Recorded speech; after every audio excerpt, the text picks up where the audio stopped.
we've made it to another day. Not so much another year or another month, but until another day. Amen. Because you can be here today and gone tomorrow. Amen. You can be here in the morning and gone by noon. Amen. So every day that you live, every minute that you live, you ought to at least say thank you. Hallelujah. It don't take much. Hallelujah. Mark chapter 8. Mark chapter 8. And we're going to begin reading at verse 34. Mark 8. And we're going to begin reading at verse 34. I want you to read along with me. Amen. Because this is very important. What you're going to read. Very familiar text, but it's very important, very vital for the life of the believer. Very vital. Mark 8 and 34. If you have that, say amen. Amen. Come on, let's read. And when he called the people unto him, with his disciples also, he said unto them, whosoever will come after me, let him deny himself, take up his cross, and follow me. And whosoever will save his life shall lose it. Whosoever shall lose his life for my sake, underline that. That's important. For my sake and the gospel, the same shall save. 36. What shall it profit a man if he shall gain the whole world and lose his own soul? Or what shall a man give in exchange for his soul? Whosoever therefore shall be ashamed of me and my words in this adulterous and sinful generation, of him also shall the Son of Man be ashamed when he cometh in the glory of his Father with the Holy. Lord, have mercy. Lord Jesus, if you ashamed of me, I'm going to be ashamed of you. Amen.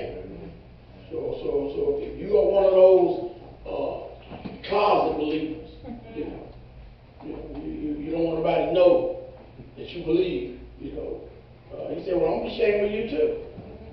And I can promise you that his shame of you is going to hurt you a whole lot worse than your shame of him. Right. I can promise you that. Because you can get over the shame of him. Just repent. But for him to be ashamed of you in front of his Father, Lord, think about that. He ain't got nothing to do with you. And after that is eternity. But I want to, for a few minutes, pull just a little bit out of verse number 34, where Jesus said, whosoever will come after me, number one, he must deny himself. That's number one. Number two, take up his cross. Okay? Take up your own cross. Number three, and follow me. Okay, that's the formula. That's the formula. Deny yourself, take up your cross, and follow him. So today, for a few minutes, just want to have one question for you. What is your cross? What is your cross? What is it about you? What is it in your life that you will characterize as a cross? What is it that you're carrying? What is it that you're bearing that you want the Lord to help you with or to rescue you from? We all got them. Some of us got two or three. I can promise you, everybody in here, everybody living today got a cross in their life. Amen. Whether they admit it or not. The only question we have is, what is your cross? One of the great antidotes that I found in life is that some of your greatest victories can come from your worst defeats. Many times, church, what may look like a loss can turn into a win if we approach it the right way.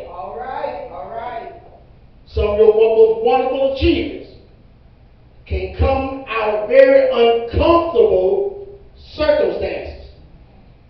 I've learned, and I wrote this down, if it's not a loss, it's a lesson. All right. Okay? You can't count it as a loss. Count it as a lesson. The only time it becomes a loss is when you don't learn a lesson from it. All right. Y'all ain't liking this. It's not a loss. Whatever happened, whatever went wrong, it's not a loss. It's a lesson. Because of the fact that I suffered a loss, now when I run into that again, I know how to win. Jesus said it like this in John 16 and verse 20.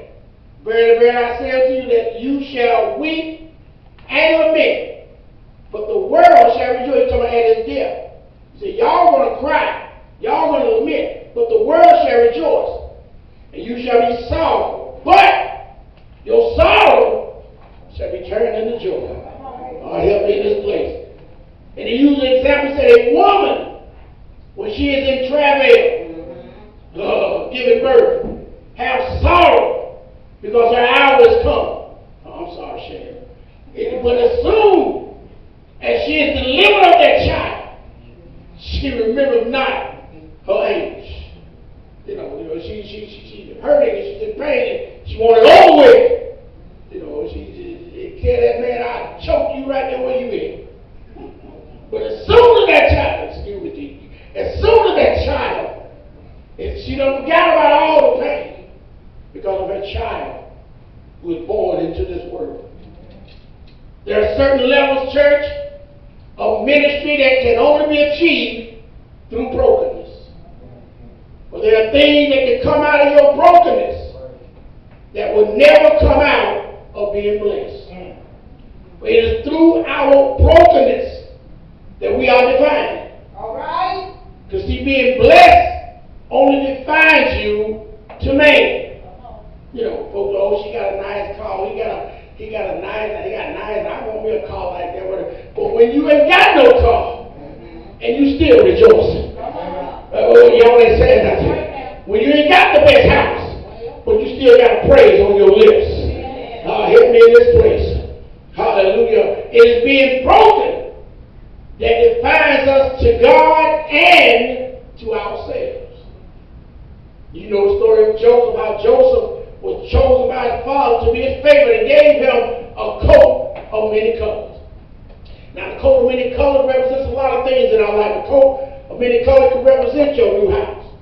It can represent your new car, your good job, your old business. A coat of many colors will make you look good to man. Help me in this place. But I love the fact that because of the coat of many colors, his brothers hated him.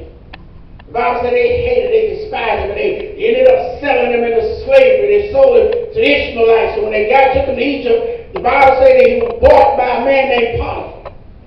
And I love the phrase in the Bible in Genesis where it says, but he found grace in Potiphar's sight, and he made him overseer over his whole house. But while he found grace in the sight of Potiphar, his wife looked at him a whole different way. Y'all ain't helping me in here. She said, come lie with me. Come lie with me. He kept refusing her. And one day she called him in the room, and the Bible said, she said, come lie with me. Because she had something else on her mind. But I love the fact that when Joseph, because he knew who God was in his life, he ran out of her, but she grabbed him by his coat. I understand that when she grabbed him by his coat, Joseph didn't stop running. Help me. And that's what Joseph said. If I lost my coat of many colors in my dad's house, I can surely leave this garment in Potiphar's house. Because when you find yourself, when you are trying to live holy, amen, you're not going to let anybody separate you from the love of God. Help me in this place. Because my destiny is at stake. I'm not going to lay with you up. My anointing is at stake. I'm not going to lay with you up. Amen. My destiny, amen, is on the rise, and I refuse to abort it because of you. When Job, you know the story of Job, how Job lost everything. He lost his children, his cattle, his horses, oxen. He lost everything except the aggravating wife. Y'all ain't saying nothing. Amen. But I love the fact, amen, she told Job, won't you just curse God and die? But Job said, amen, the Lord had given and the Lord had taken away. Blessed be the name of the Lord. Though he slay me, yet I'll hear me in this place. You got to have that kind of attitude. It's not a lost baby, it's a lesson. Forget about all the trouble that you went through. Think about what the Lord going to do for you. And the fact that Job kept the right attitude. The Bible says God gave him double. Hallelujah. All his trouble. Don't you know what I'm talking about? And anybody can ever testify that I've lost some things. But my God, I look back at it now. And I say, I didn't need that Lord. I lost some friends. But I didn't need them Lord. I lost some money. But I didn't need it Lord. I lost my car. But look at what I'm driving right now. Look at what the Lord has done. You have to tell somebody it's not a loss. It's a lesson. Somebody give him a shout of praise to him. Hallelujah.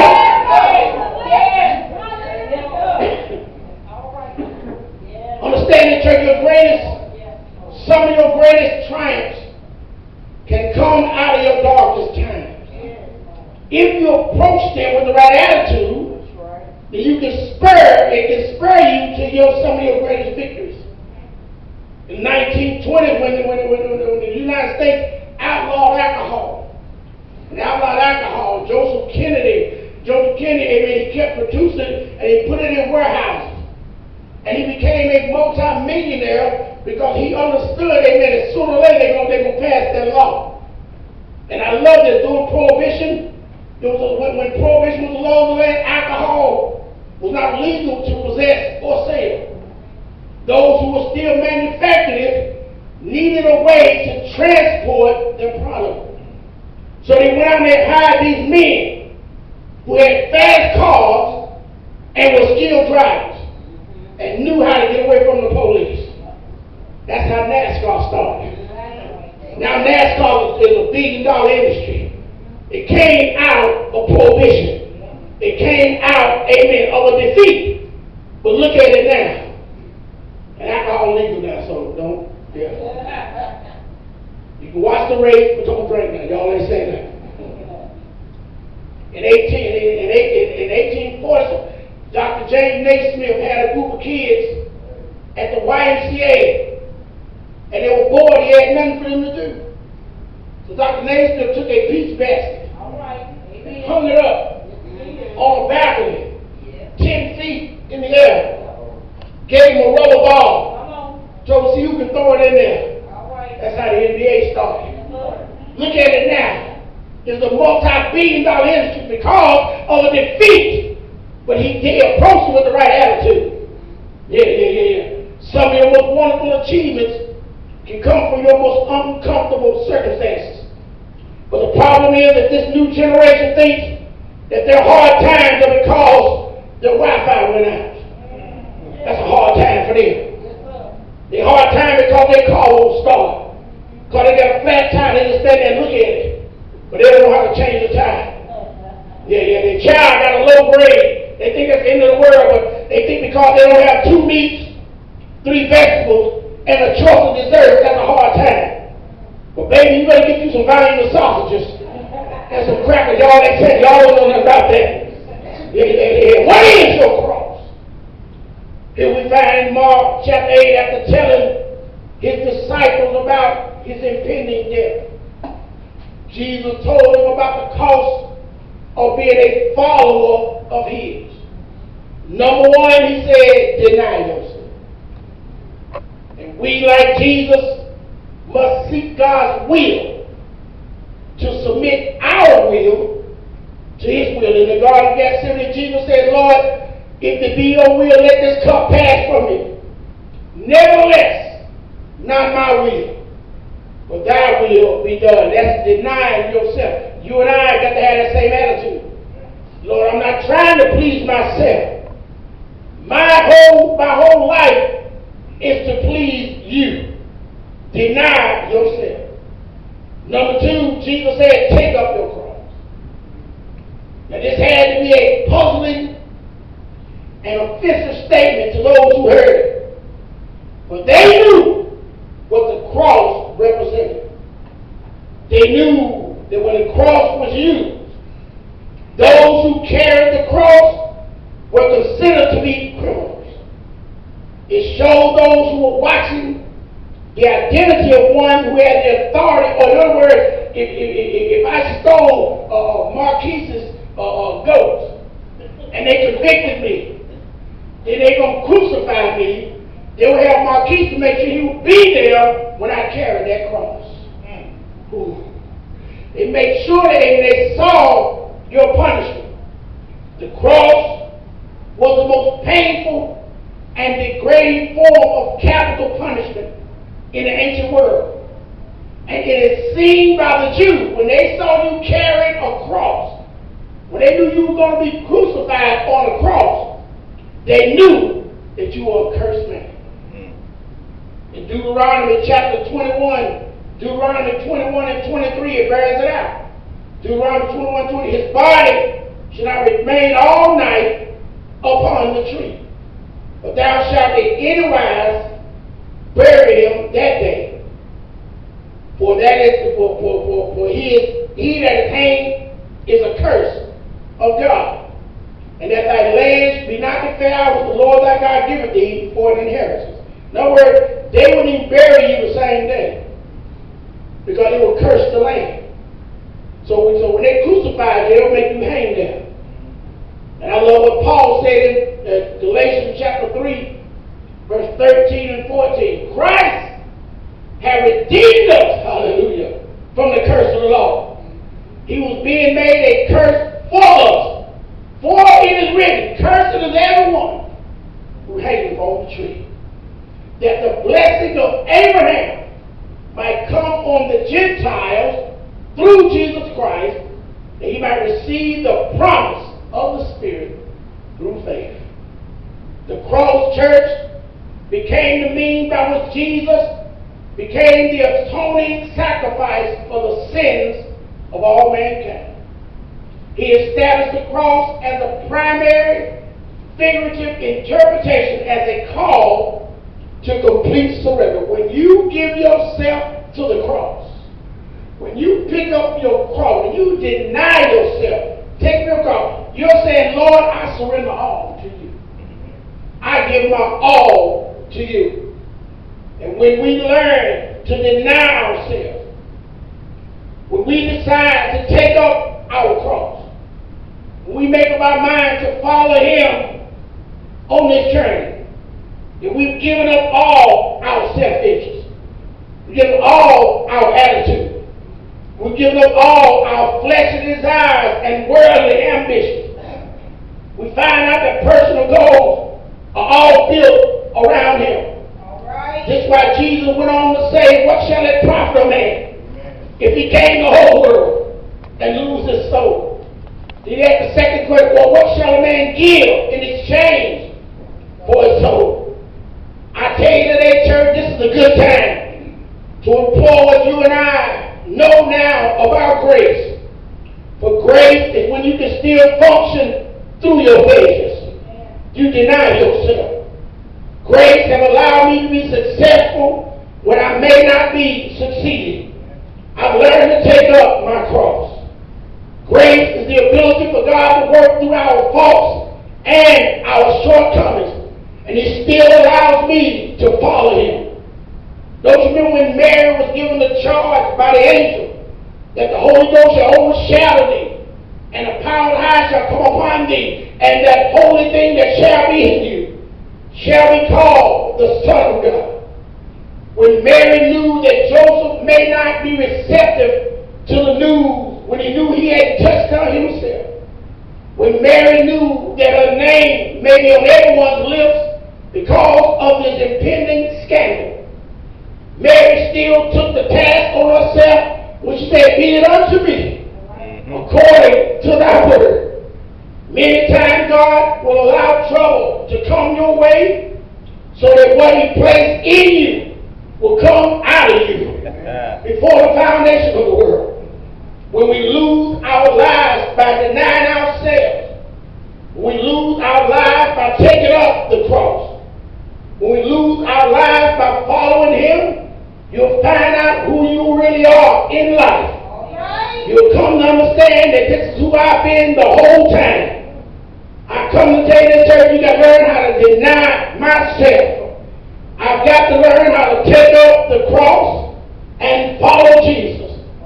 In Luke chapter 23 and verse 26, Lord, I feel like preaching.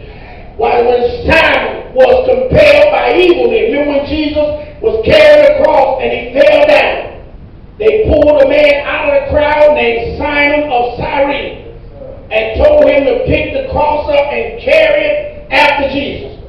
Well, while Simon was told by evil men to carry the cross after Jesus, you and I have been commanded by God to bear our cross All right. after his son Jesus. All right. That is the life of Jesus.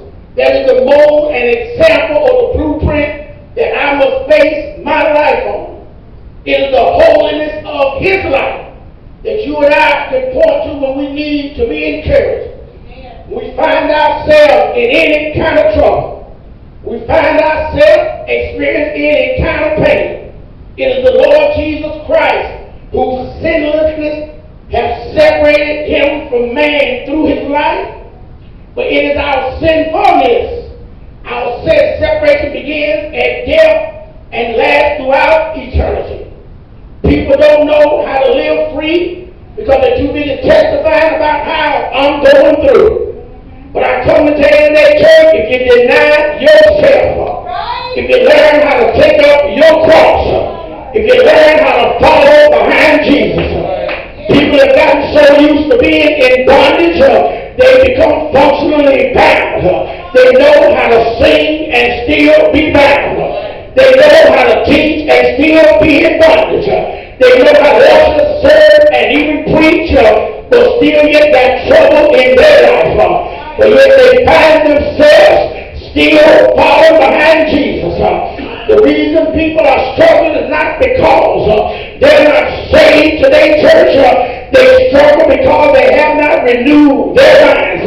By what the Bible said, I beseech you, brethren, therefore that you present your bodies as a living sacrifice, holy and acceptable unto God. Hallelujah. And be not conformed to this world, but be ye transformed by the renewing of your mind. I come to tell you that, church, that if you want to deny yourself, you have to renew your mind.